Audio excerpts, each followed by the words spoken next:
शरद पवारांचे वय आणि शरद पवारांची परिस्थिती लक्षात घेता आता पवार कुटुंबियांची पुढील राजकीय डावपेच सुप्रिया सुळेंनी केलेल्या कालच्या स्टेटमेंटकडे साधनसुद्धा घेऊ नका.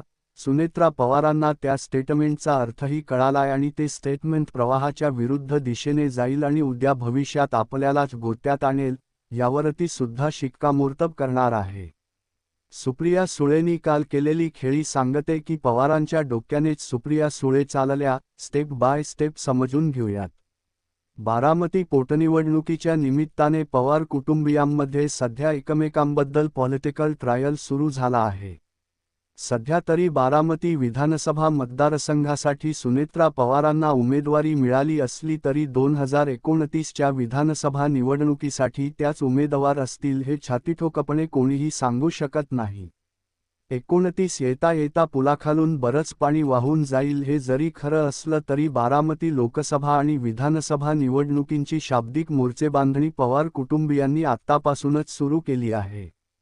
सुनेत्रा पवार यांच्या प्रचाराच्या निमित्ताने आधी जय पवार यांनी 2029च्या बारामती विधानसभा निवडणुकीतील उमेदवारीबाबत स्टेटमेंट केलं, मग त्याला काउंटर करण्यासाठी रोहित पवार पुढे आले. आता खुद्द खासदार सुप्रिया सुळेंनी पवार कुटुंबियांमध्ये आता पुन्हा राजकीय लढाई होणार नसल्याचं स्पष्ट करत या राजकीय गरमागरमीने अजूनच हवा दिली आहे. सध्याच्या पोटनिवडणुकीच्या निमित्ताने पवार कुटुंबीय एकमेकांविरुद्ध राजकीय ट्रायल घेतायत का? कार्यकर्त्यांनी यातून काय अर्थ काढावा यावर पवार कुटुंबियांच्या विलिनीकरणाची चर्चा अचानक थांबली असताना आता पुन्हा एकदा सुप्रिया सुळे यांनी पवार कुटुंबाविषयी सॉफ्ट भूमिका घेऊन आपलं जुने कार्ड पुन्हा बाहेर काढलंय का? शरद पवार यांची याबाबत भूमिका काय, या सर्व गोष्टींचा आढावा आपण आजच्या या व्हिडिओमधून घेणार आहोत. तारीख एप्रिल 23, बारामती विधानसभा पोटनिवडणुकीच्या मतदानाच्या निमित्ताने जय पवार यांचे एक मोठं विधान समोर येतं. ते म्हणतात की 2029च्या विधानसभा निवडणुकीत मी उमेदवार असावं अशी लोकांची इच्छा. त्यांच्या या विधानामुळे ते अजित पवारांचे राजकीय वारसदार म्हणून बारामतीतून रिंगणात उतरणार अशा चर्चांना उधाण येतं. खरं तर या विषयाला काही आगापूर्व संदर्भ नव्हता. विषय होता बारामती विधानसभेचा 2026 सालच्या पोटनिवडणुकीचा, परंतु जय पवार यांनी ओढून ताणून 2029च्या बारामती विधानसभा निवडणुकीतील उमेदवारीबाबत भाष्य करत जणू आतापासूनच आपल्या उमेदवारीचा झेंडा गाडून टाकला.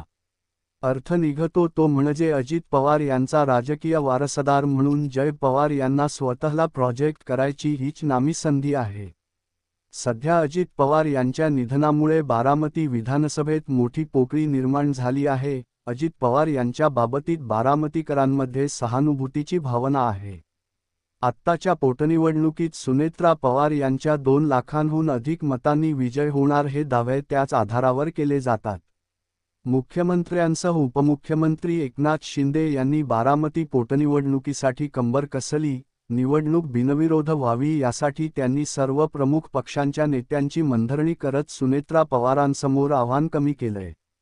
जय पवार यांना स्वतःचा प्लॅटफॉर्म तयार करण्यासाठी हीच योग्य वेळ वाटत असावी. कार्यकर्त्यांची इच्छा असं सांगून आपली स्वतःचीच इच्छा पुढे रेटण्यात जय पवारांचा हात आता कोणीही धरू शकत नाही. अशाच पद्धतीचा गेम जय पवार हे खेळत असल्याची जोरदार चर्चा आहे. गेल्या विधानसभा निवडणुकीत बारामती विधानसभेची निवडणूक पवार विरुद्ध पवार अशी झाली होती. अजित पवार यांच्या विरुद्ध त्यांचेच पुतणे योगेंद्र पवार उभे राहिले होते. आता अजित पवार नसताना योगेंद्र पवार बारामतीत आपली बाजू भक्कम करणार यात काहीही शंका नाही. त्यामुळे योगेंद्र पवारांचा जम बसण्याआधीच जय पवारांनी स्वतःला दादांचा राजकीय वारसदार असल्याच्या अंगाने वक्तव्य करणं म्हणजे योगेंद्र पवार यांना थेट इशारा देण्यासारखं म्हटलं जातंय. दुसरीकडे जय पवार यांचे विधान येत नाही तोच सेम डे ला रोहित पवारांनी जय पवारांच्या वक्तव्यावर प्रतिक्रिया दिली.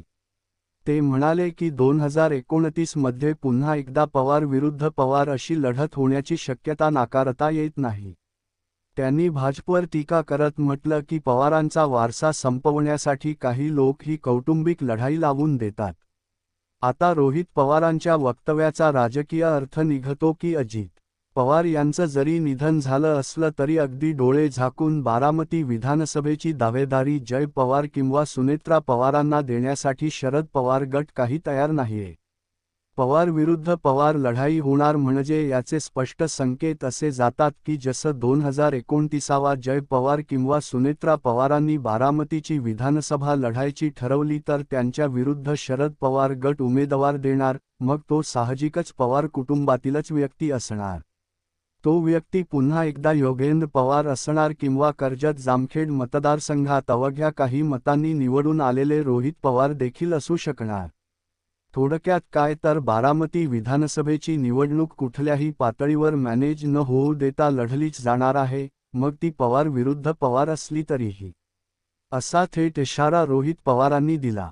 आता वळूयात एका अशा वक्तव्याकडे ज्यामुळे संपूर्ण बारामतीचं राजकारणच ढवळून निघालं. तारीख एप्रिल 30, खासदार सुप्रिया सुळे यांनी अत्यंत भावनिक आणि आक्रमक भूमिका मांडली. त्यांनी म्हटलंय की लिहून ठेवा, आता यापुढे पवार विरुद्ध पवार अशी लढाई कधीही होणार नाही. गोविंदराव पवार आणि शारदाबाई पवार यांची जी पवार नावाची नातवंड आहेत त्यांच्या विरोधात आपण कधीही लढणार नसल्याचं सांगून सुप्रिया सुळेंनी पुन्हा एकदा भावनिक काढेल. अशी परिस्थिती निर्माण झाल्यास आपण आपला मतदारसंघ बदलू, परंतु अशी लढाई होऊ देणार नसल्याची ठाम भूमिका त्यांनी मांडली. आता या वक्तव्याचे दोन अर्थ निघतात. एक म्हणजे 2029 सालापर्यंत जर दोन्ही राष्ट्रवादी एकत्र आल्यात तर सुप्रिया सुळेंना बारामतीत कुठल्याही पवार विरुद्ध लढण्याची गरजच पडणार नाही. सोबतच जरी राष्ट्रवादीचे विलीनीकरण झाले नाही परंतु शरद पवार गट एनडीएमध्ये सहभागी झाला तर बारामतीचा प्रश्नच सुटतोय. त्यामुळे हा पर्याय जरी निवडला तरी पवार विरुद्ध पवार ही लढाई होणार नाही असा अर्थ काढला जातो.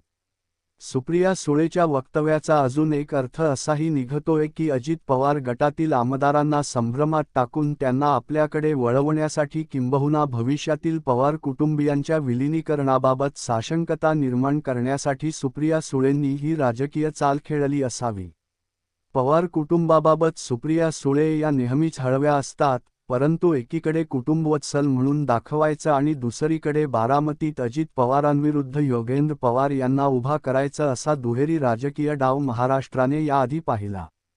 त्यामुळे 2029च्या विधानसभेत पवार विरुद्ध पवार ही निवडणूक होणार नाही या वक्तव्याला किती गांभीर्याने घ्यावं हा देखील एक प्रश्नच आहे. सुप्रिया सुळे यांची भूमिका ही पूर्णपणे कुटुंबाची एकता टिकवण्यासाठी घेतलेली माघार असली तरी राजकीय दृष्टिकोनातून पाहिलं तर बारामतीमध्ये पुन्हा कौटुंबिक संघर्ष झाल्यास मतदारांमध्ये नकारात्मक संदेश जाईल याची त्यांना जाणीव आहे आणि म्हणूनच मतदारसंघ सोडेल पण कुटुंबाशी लढणार नाही हे विधान मतदारांची सहानुभूती मिळवण्यासाठीचे प्रभावी शस्त्र ठरू शकते. बारामतीच्या जनतेने आतापर्यंत पवारांना एकसंघ पाहिलंय. 2024च्या लोकसभा विधानसभा निवडणुकांमधील संघर्षाचा फटका दोन्ही गटांना बसला. त्यामुळे 2029 मध्ये ही पुनरावृत्ती टाळून पवार ब्रँडची प्रतिष्ठा जपण्याचा प्रयत्न सुप्रिया सुळेच्या विधानातून दिसतोय. दुसरीकडे रोहित पवारांच्या मते ही कौटुंबिक लढाई भाजपच्या फायद्याची आहे. पवारांना आपापसात लढवून बारामतीमधील त्यांची पकड ढिली करणे हा भाजपचा मास्टर स्ट्रोक असू शकतो असा राजकीय कयास आतापासूनच लावला जातोय. 2029ची निवडणूक ही केवळ सत्तेची नाही तर पवार कुटुंबातील अस्तित्वाची लढाई असेल. सुप्रिया सुळेंनी माघारीचे संकेत दिले असले तरी बारामतीच्या स्थानिक राजकारणात आणि कार्यकर्त्यांच्या दबावामुळे पवार विरुद्ध पवार लढाई पूर्णपणे टळेलच असं म्हणायला जागा नाहीये. थोडक्यात सुप्रिया सुळे यांचे पवार विरुद्ध पवार लढाईबाबतचं वक्तव्य व त्याला सुनेत्रा पवार यांनी दिलेल्या दुजोऱ्या बघता एकमेकांविषयी सहानुभूती दाखवत दुसरीकडे राजकीय डावपेच आखायचे असा प्लॅन बी दोन्ही पक्षांकडून आखला जातोय.